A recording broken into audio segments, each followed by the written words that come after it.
Die Türkei hat im Corona-Jahr 2020 als eines der wenigen Länder ein positives Wirtschaftswachstum geschafft. Auch im Jahr 2021 wächst die Türkei im ersten Quartal mit einem Jahreswachstum von +7% weiter an.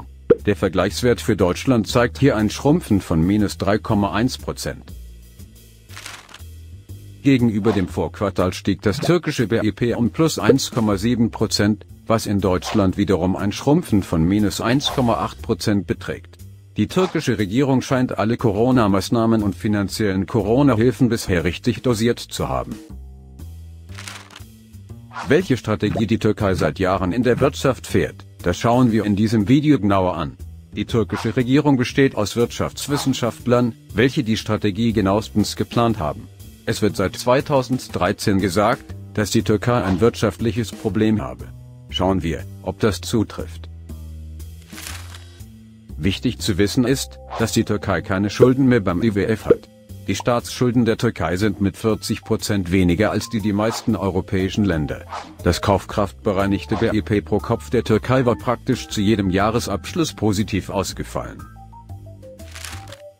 Aus Sicht vom Dollar gesehen, scheint das türkische BIP zu schrumpfen. Der Schein trügt jedoch, denn das liegt an der Abwertung der Lira, welche umgerechnet ein sinkendes BIP anzeigt. In türkischer Lira geht das BIP pro Kopf immer weiter nach oben. Wozu eine Abwertung der Währung dient, das sehen wir später. Jetzt sehen wir uns die Entwicklung der türkischen Wirtschaft an. Das ist Ayşe. Ayşe arbeitet in der Türkei als Softwareentwicklerin. Das ist Ayşes Mutter. Sie ist heute pensioniert. Aber auch sie arbeitete bis vor 20 Jahren als Softwareentwicklerin.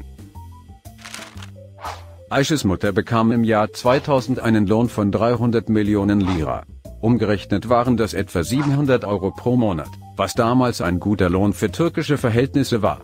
Ayşes Lohn mit ihrem Alter von 42 Jahren beträgt heute 30.000 Lira. Umgerechnet sind das 2.500 bis 3.000 Euro.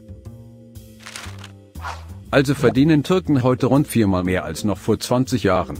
Diese Gehaltssteigerung sehen wir durchs Band in allen Berufsgruppen und Studienabschlüssen der Türkei. Aber auch die Lebensmittel, Mieten, Energiekosten und Dienstleistungen sind im gleichen Faktor teurer geworden. Wie erklärt man sich das?